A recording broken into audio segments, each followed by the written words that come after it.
para Canoas. Quem está agora em contato com a gente é o Pedro Teixeira. Pedro, que também faz parte dessa cobertura dessa tragédia no Rio Grande do Sul. Conta pra gente, Pedro, onde é que você está exatamente? O que temos de atualização por aí em Canoas, que é uma das cidades mais afetadas pelas enchentes, pelos alagamentos. Carol, estou num viaduto que dá acesso ao bairro Matias Velho, que é o segundo maior bairro da América Latina. Mais de 80 mil pessoas vivem por aqui. Inclusive, a gente tem aqui a estação Matias Velho, uma das estações de trem que passam aqui por Canoas, para tentar mostrar um pouco as realidades distintas que a população aqui de Canoas tem enfrentado. Por exemplo, desse lado não é um local que a água avançou, não é um local inundado neste momento, tem o comércio, inclusive o Francenildo Palácios comentava que são as realidades distintas, a gente já está mais próximo da água, então o receio, por exemplo, deste empresário que tem um comércio aqui na região e viu a água avançando aqui na região do bairro Matias Velho. Esse é o principal viaduto de acesso ao bairro. Como eu disse, é um bairro bastante populoso, mais de 80 mil pessoas vivem aqui,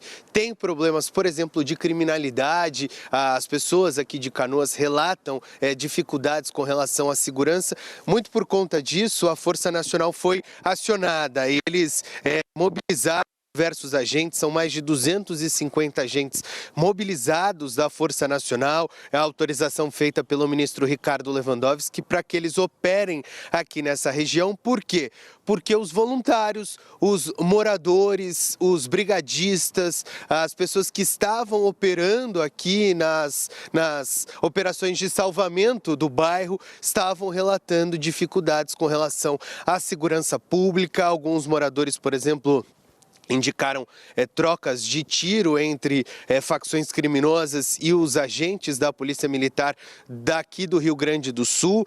Por quê? Porque quando anoitece aqui nessa região tem algumas questões relacionadas a saques, a invasões de residências que estão neste momento inacessíveis. A gente vai se aproximando aos poucos aqui, Carol, e aí tem já o início de toda a mobilização feita aqui por voluntários, pelos moradores, pelos agentes do Estado para as operações de salvamento. Aqui tem, por exemplo, óleo, gasolina para abastecimento dos jet skis e dos barcos, para que os barcos possam rapidamente serem abastecidos e aí voltem a operar em velocidade. Mais para frente, aqui do lado esquerdo, tem a mobilização para os atendimentos de animais. Ontem, durante o dia, a gente acompanhou uma série de resgates feitos aqui no bairro Matias Velho de animais. Teve o caso, por exemplo, do cavalo caramelo que foi resgatado por agentes dos bombeiros aqui do Rio Grande do Sul. Tem os ajudantes e integrantes aqui veterinários, as pessoas que estão trabalhando no atendimento dos animais que são resgatados e são vários. A todo momento a gente acompanha a chegada de animais que são resgatados dentro do bairro que está desse jeito.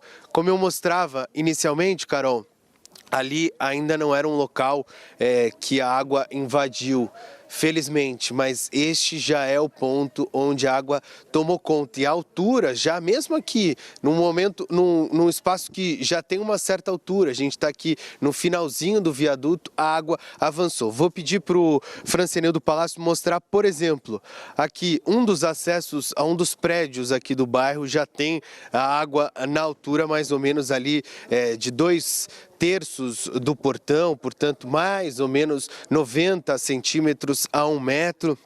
Vários comércios foram invadidos pela água aqui no bairro Matias Velho. A gente vem caminhando, tem o início também aqui da mobilização dos barcos, a gente vê as pessoas iniciando com o começo do dia a mobilização, a limpeza, a organização dos barcos que vão começar a operar daqui a pouquinho. Deixa eu me aproximar aqui um pouco mais dessa área que já é tomada pela água.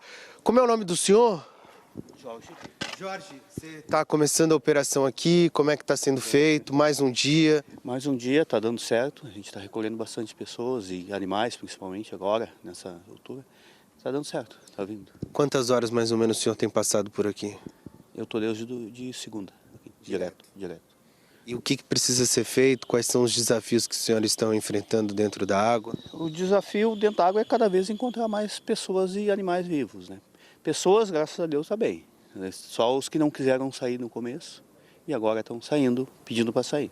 Ontem, durante o dia, um dos integrantes dos barcos que a gente conversou aqui na nossa programação me disse que teve muita resistência e também teve um determinado momento que, como a temperatura aumentou, a chuva parou, veio o sol, muita gente decidiu retornar para as residências. A gente não está levando, se alguém está levando, não sei, mas a gente não está levando ninguém lá para dentro porque ainda tem muito risco, né? Até mesmo da casa desabar, a casa está toda debaixo d'água. Então é arriscado levar alguém para dentro de casa, a gente está trazendo. E a estrutura para dentro aqui, por exemplo, a gente pode ver que tem lojas que estão tomadas e não tão distantes assim. A gente está num espaço onde a água não necessariamente avançou tanto. Como é que está a situação para dentro? É bem precário, está tudo alagado, tá? Não tem, vê casa de só o teto. Tá difícil aí para dentro. Tá? É uma cena que não é bom de ver, até da gente descrever o que vê, porque é ruim de ver. O senhor é morador aqui do bairro? Eu sou de Porto Alegre. E aí veio nessa mobilização de pessoas para ajudar. O senhor disse que está aqui desde domingo, né? Desde segunda-feira. Como é que o senhor está pensando para frente? Eu tenho feito essa pergunta para os moradores aqui da região. Qual é o Rio Grande do Sul que o senhor está imaginando para os próximos dias, para as próximas semanas, meses? Bom, aqui o que a gente vê é que vai ser uma cidade fantasma. Não vai ser fácil da população voltar para casa, botar tudo normal, não vai voltar nunca, né? Mas vai ser, a situação aí dentro é muito difícil voltar para o pessoal que está voltando. Tem gente aí que está aí, que é morador daí, que recolheu o pai, que estava afogado, e está aí na luta e não sabe o que vai ser dali para frente. Ele só sabe que ele quer que volte ao normal. É o menos que a gente conversa com ele. Ontem, um dos moradores usou a expressão de que o rio conheceu novos caminhos, que ele ocupou novos espaços e que não necessariamente ele vai desconhecer esses novos caminhos que ele conheceu. Eu não conhecia nada aqui para dentro, então eu não sei nem te dizer onde fica o rio, mas a gente vê que o rio não respeitou canto nenhum, está todo alagado e a gente vê muito o solo borbulhando. Eu não sei se solo se acomodando ou está se movimentando para abrir um caminho para mais tarde. Como é que é essa sensação? O que o senhor vê quando você relata assim, o solo borbulhando, o solo querendo ceder, avançar? A gente não sabe se está vindo água ou vai descer. Então, não é o medo, mas a preocupação de que aumente a água aí e ponha todo mundo em risco de novo. Quais são as necessidades hoje?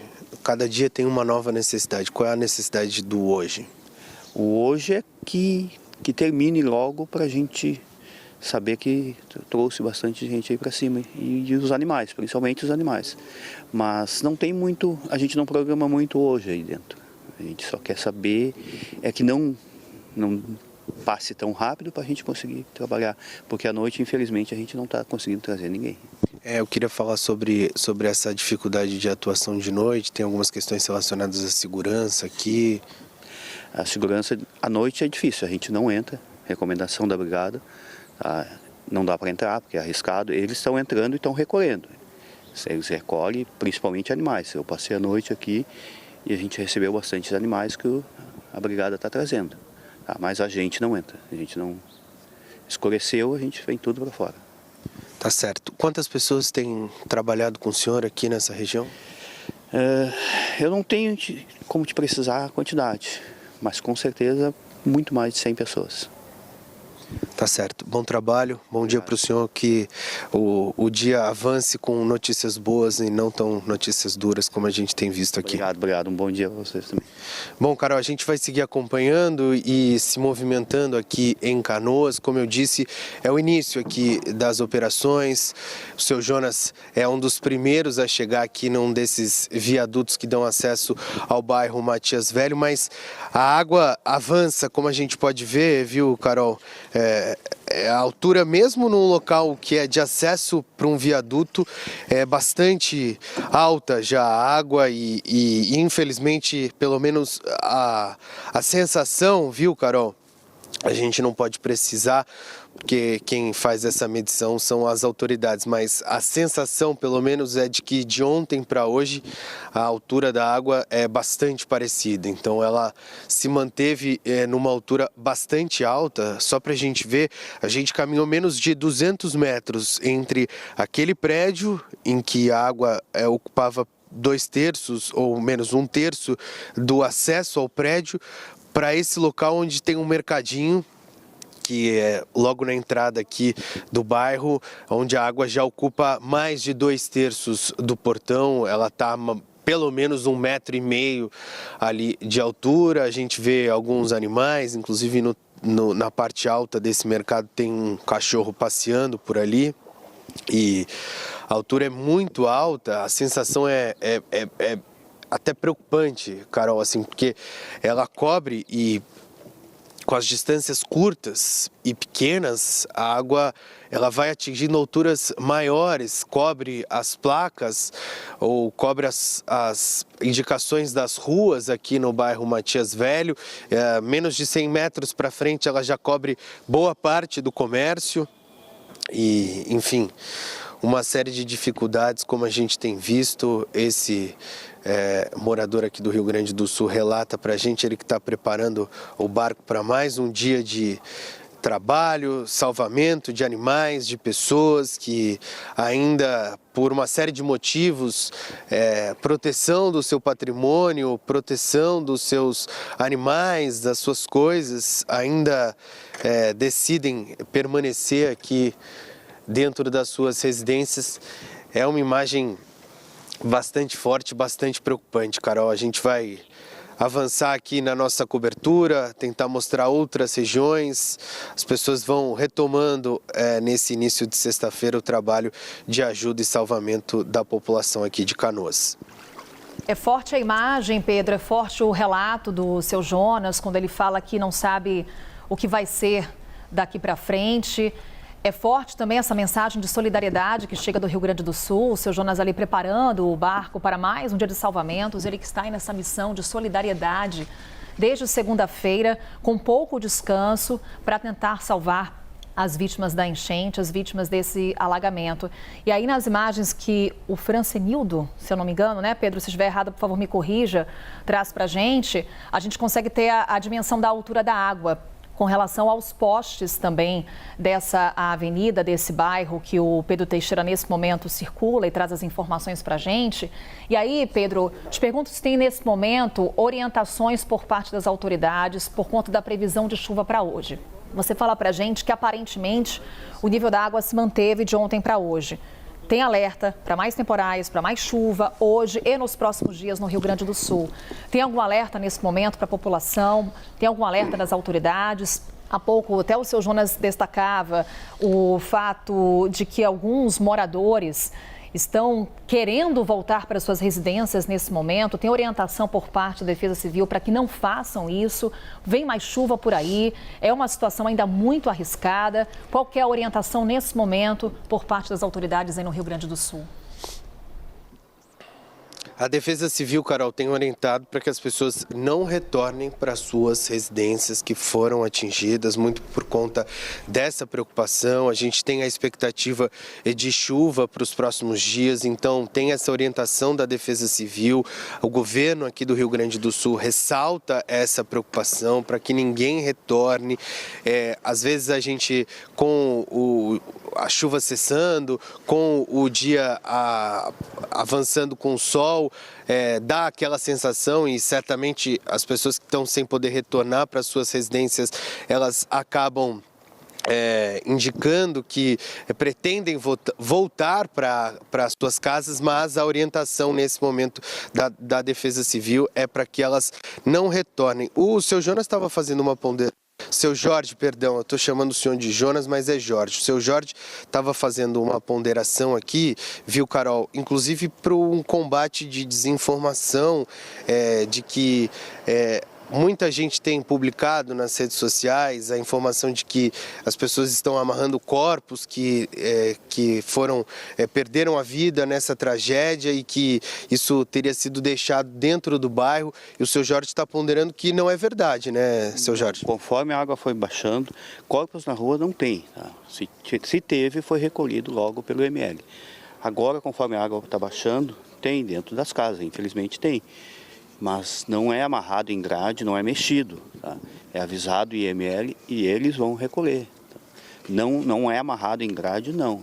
Eu, pelo menos, não vi ninguém. Essa é uma informação importante, seu Jorge. Por quê? Porque a Prefeitura, inclusive de Canoas, a Prefeitura de Porto Alegre, tem ressaltado de que as pessoas dizem os números não são verdadeiros, os números são maiores do que os divulgados, mas, na verdade, todos os incidentes que foram enfrentados pelas equipes de salvamento, pela brigada da Polícia Militar aqui do Rio Grande do Sul e pelos outros agentes que estão operando nessas operações de salvamento, eles são confirmados, relatados, notificados da maneira como eles precisam ser feitos, né? Sim. Mas é isso, ó. Não tem, tá? Eu, pelo menos, não vi. Na rua, amarrado, não vi ninguém. Então, se tem, pelo menos onde eu passei não tinha. A gente sinaliza e avisa o ML, até porque a gente não tem como recolher um corpo, a gente tem que estar recolhendo só vidas, né? Quem está vivo. Tá certo. Obrigado, seu Jorge. Bom trabalho. É mais uma mensagem de conscientização para as pessoas que ficam fazendo publicações mentirosas, inverídicas nas redes sociais, né, Carol? Esse é um momento de bastante cuidado, bastante preocupação para que o trabalho que é necessário seja feito, mas sem a disseminação de notícias falsas. Volto com você, Carol.